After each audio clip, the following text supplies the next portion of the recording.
This is the story of a man named Stanley.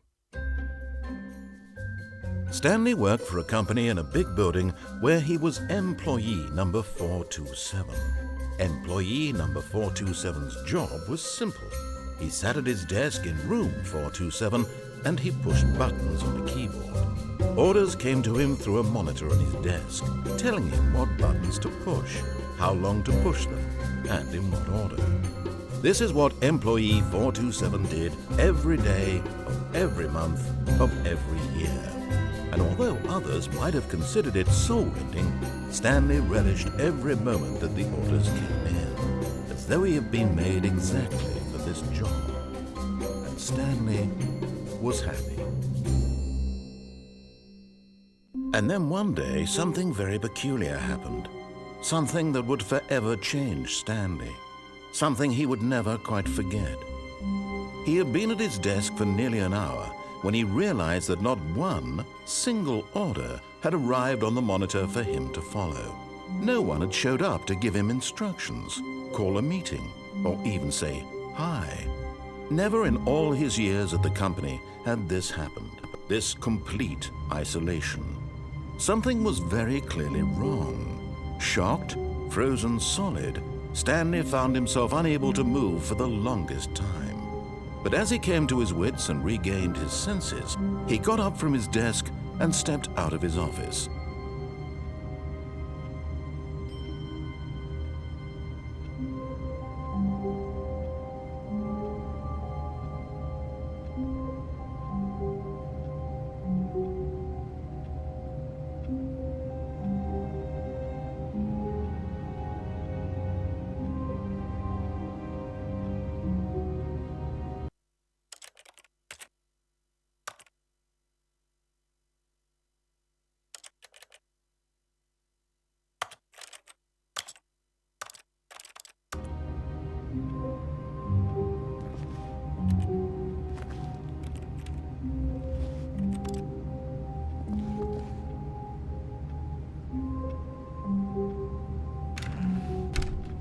But Stanley simply couldn't handle the pressure. What if he had to make a decision? What if a crucial outcome fell under his responsibility? He had never been trained for that. No. This couldn't go any way except badly. The thing to do now, Stanley thought to himself, is to wait. Nothing will hurt me. Nothing will break me. In here I can be happy forever. I will be happy. Stanley waited. Hours passed, then days. Had years gone by? He no longer had the ability to tell. But the one thing he knew for sure, beyond any doubt, was that if he waited long enough, the answers would come. Eventually, someday, they would arrive. Soon, very soon now, this will end. He will be spoken to. He will be told what to do. Now it's just a little bit closer. Now it's even closer. Here it comes.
How long was I sitting there? Stanley wondered to himself. Minutes? Days? Centuries? Did something crucial happen while my senses were turned? He made a note to be more careful with time from now on.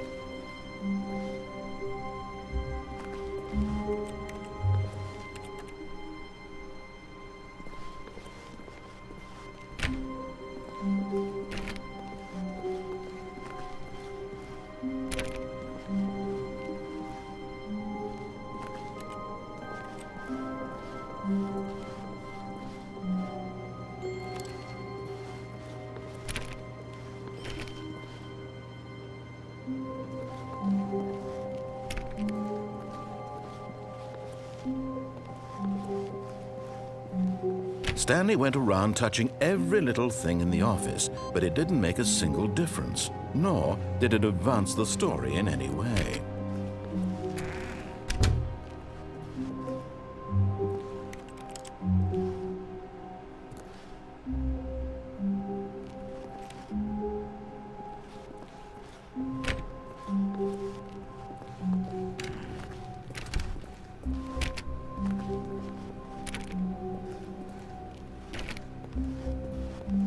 When Stanley came to a set of 2 open doors, he entered the door on his left.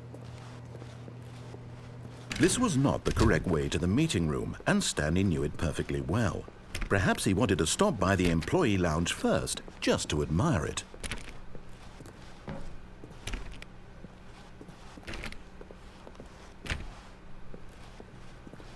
Ah, yes, truly a room worth admiring. It had really been worth the detour after all, just to spend a few moments here in this immaculate, beautifully constructed room. Stanley simply stood here, drinking it all in.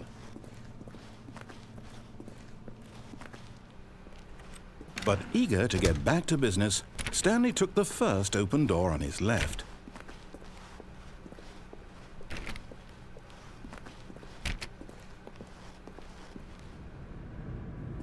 Stanley was so bad at following directions, it's incredible he wasn't fired years ago.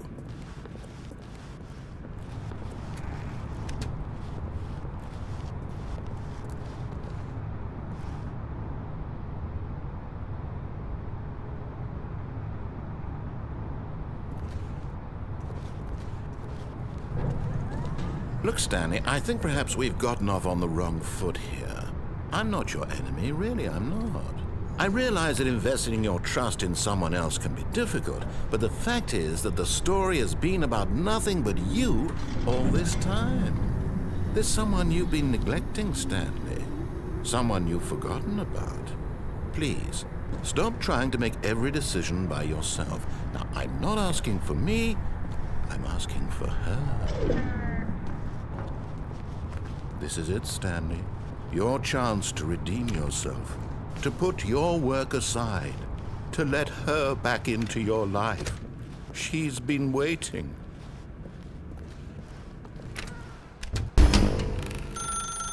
That's her, Stanley. You need to be the one to...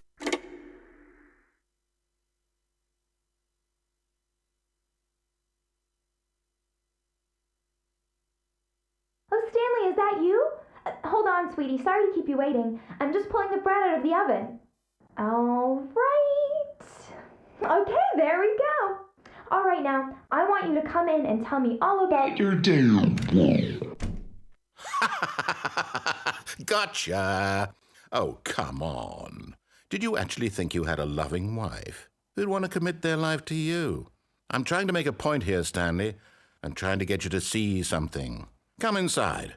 Let me show you what's really going on here. Sorry, but you're in my story now.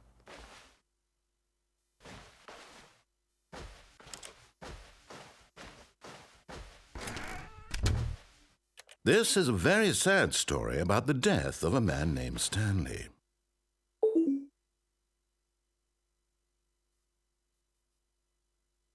Stanley is quite a boring fellow. He has a job that demands nothing of him, and every button that he pushes is a reminder of the inconsequential nature of his existence. Look at him there, pushing buttons, doing exactly what he's told to do. Now he's pushing a button. Now he's eating lunch. Now he's going home. Now he's coming back to work. One might even feel sorry for him, except that he's chosen this life. But in his mind, he can go on fantastic adventures. From behind his desk, Stanley dreamed of wild expeditions into the unknown, fantastic discoveries of new lands. It was wonderful, and each day that he returned to work was a reminder that none of it would ever happen to him. And so he began to fantasize about his own job. First, he imagined that one day while at work, he stepped up from his desk to realize that all of his co-workers, his boss, everyone in the building had suddenly vanished off the face of the earth. The thought excited him terribly. So he went further. He imagined that he came to 2 open doors and that he could go through either. At last, choice. It barely even mattered what lay behind each door. The mere thought that his decisions would mean something was almost too wonderful to behold. As he wandered through this fantasy world, he began to fill it with many possible paths and destinations. Down one path lay an enormous round room with monitors and mind controls. And down another was a yellow line that weaved in many directions, and down another was a game with a baby. And he called it the Stanley Parable. It was such a wonderful fantasy, and so in his head he relived it again, and then again, and again, over and over, wishing beyond hope that it would never end, that he might always feel this free. Surely there's an answer down some new path, mustn't there be? Perhaps if he played just one more time.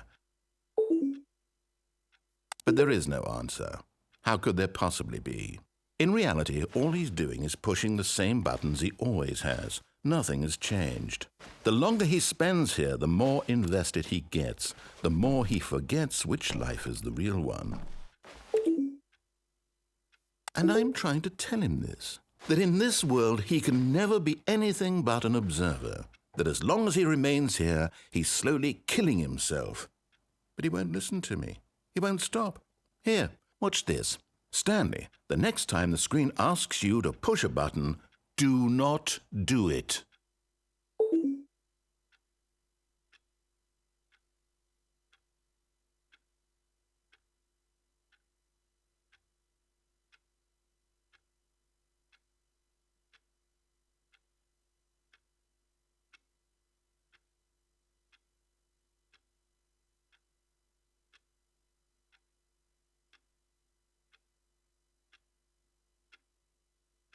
You see? Can he just not hear me? How can I tell him in a way that he'll understand that every second he remains here, he's electing to kill himself? How can I get him to see what I see? How can I make him look at himself? I suppose I can't, not in the way I want him to. But I don't make the rules. I simply play to my intended purpose, the same as Stanley. We're not so different, I suppose.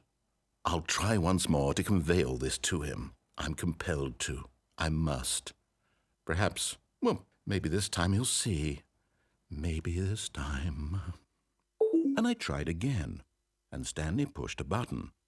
And I tried again, and Stanley pushed a button. And I tried.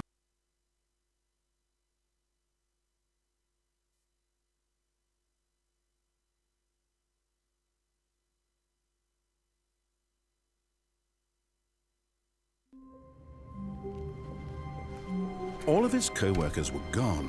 What could it mean? Stanley decided to go to the meeting room. Perhaps he had simply missed a memo.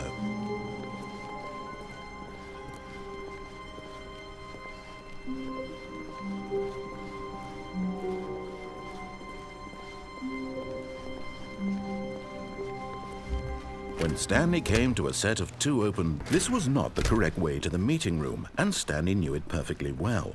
Perhaps he wanted to stop by the employee lounge first, just to admire it. Wow, yes, this room. But eager to get back to business, Stanley took the first open door on his left. Stanley was so bad at following directions, it's incredible he wasn't fired years ago. Look, Stanley, I think perhaps we've gotten off on the wrong foot here. I'm not your enemy, really, I'm not. I realize that investing your trust in someone else can be difficult, but the fact... What? Really? I was in the middle of something. Do you have zero consideration for others? Are you that convinced that I want something bad to happen to you? Why, I don't know how to convince you of this, but I really do want to help you, to show you something beautiful. Look, let me prove it. Let me prove that I'm on your side. Give me a chance. Now listen carefully, this is important. Stanley walked through the red door. Aha, perhaps you misunderstood. Stanley walked through the red door. I still don't think we're communicating properly. Stanley walked through the red... All right, fine, go ahead, Stanley. You want to know so badly what's out there? You want to find out what lies at the end of this road you've chosen? Well, don't let me stop you. You see? There's nothing here. I haven't even finished building this section of the map because you were never supposed to be here in the first place. Broken rooms, exposed developer textures. Is this what you had wanted? Was it worth ruining the entire story I had written out specifically for you? Do you not think I put a lot of time into that? Because I did. And in the end, it was all for nothing, because this is what you wanted to see. Help me here, Stanley. Help elucidate these strange and unknowable desires of yours. What would have made this game better? What did you want to see? Vehicles? Skill trees? Work with me. You've given me absolutely nothing so far. Tell you what, let me take a stab in the dark at a new design, and you can give me some feedback. There we go. A third option. This already feels leaps ahead of where we were before. Go ahead, Stanley. Take it for a spin. Okay, I'm going to stop you there. Now, tell me about your experience with this new version. Would you say that the game benefited from allowing you more choices? Feel free to be honest. I'm looking for some real critical feedback here. Oh, of course. A 3. Really? Maybe next time we can get you to form an actual opinion, you know? Any level of critical thinking or engagement with your surroundings? Does that sound good? Think we can do that? Yes? Wonderful. Here, based on the data from your previous playthrough, I've compiled a new version. And to be perfectly candid, I think I've knocked it out of the park with this one. Let's take a look.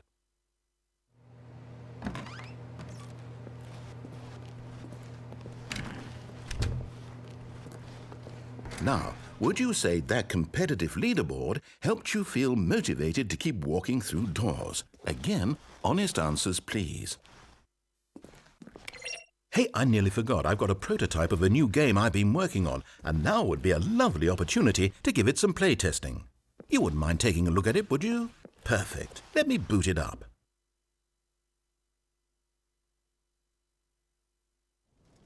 In this game, the baby crawls left towards danger.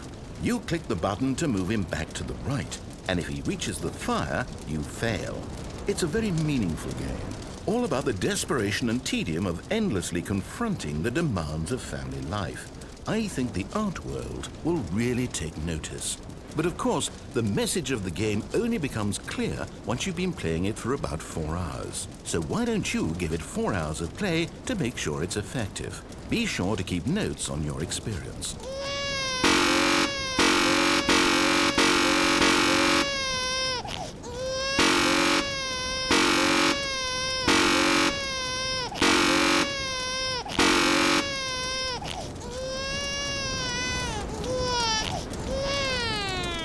You heartless bastard. Did you do it because you hate babies or purely to spite me? Because if it's the latter, well, I don't know what to do. I'm completely out of ideas. I can't think of a single thing that might improve the experience for me. I'm not even going to try. I'm out, I'm done. It's over. Thank you for playing. Your input was extremely valuable. Oh, hey, since my game was so awful, why don't we play someone else's game? Just to ease the pain. Let's see. What do we have here? Yes, this seems like it'll work. Let's give it a shot.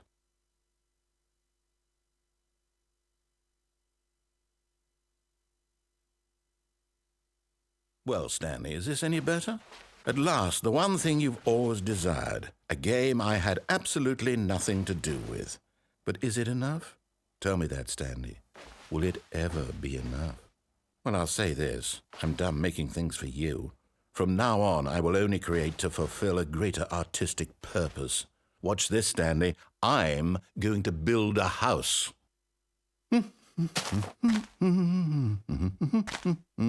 This will go here, no, here, and then...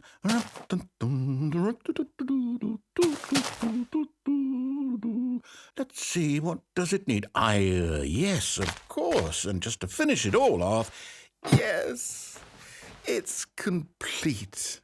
I made this, Stanley. Look at it. Gaze upon my work of art and feel ashamed at your own inadequacy. But you've only seen it from the outside. You've only gotten half the experience. Please, step inside and make yourself comfortable. Isn't it grand? Isn't it perfect? It could only be better if... Wait, that's it. We must rebuild it out of diamond. Diamond everything. Yes. Come along, Stanley. We have to go mining.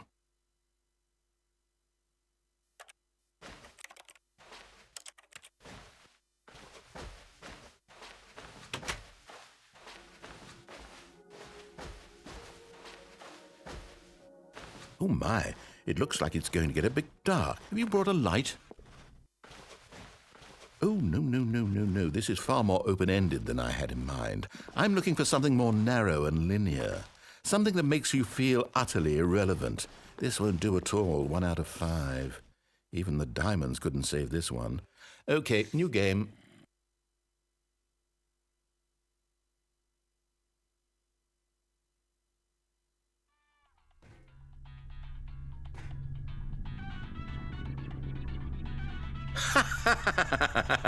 Yes! I don't even know what this game is, but I love it. You, trapped in a glass box with no way out, listening to me talk. Oh, it's inspired. I couldn't have done it any better myself. What is this game even supposed to be? I can't figure it out. Okay, now I'm curious. Let's go find out what the hell this is.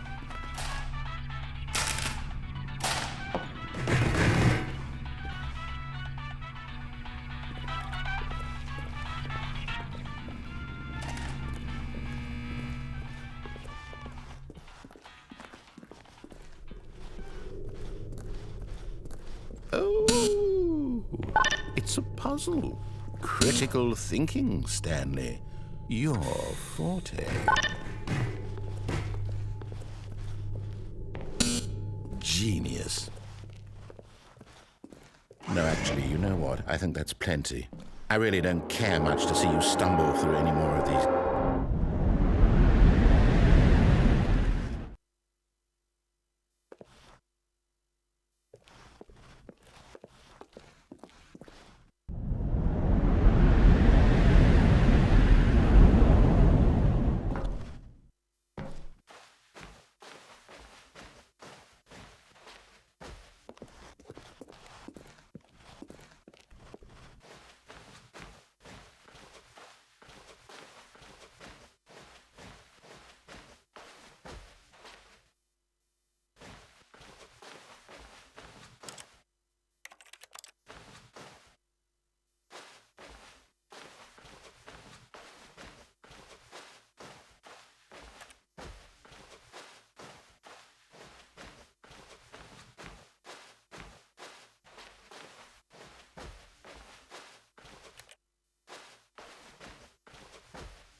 I wonder what he found. If what he wanted was to be the leading man in his own story, well, perhaps he's gotten it, down in wherever he is right now.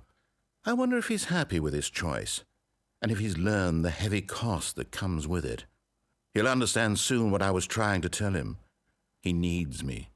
Someone who will wrap everything up at the end to make sense out of the chaos and the fear and the confusion. That's who I am. That is what I mean to this world. Oh, yes. Yes, I'll be back. There's no other way.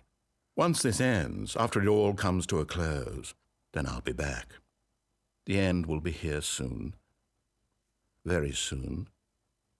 I can wait.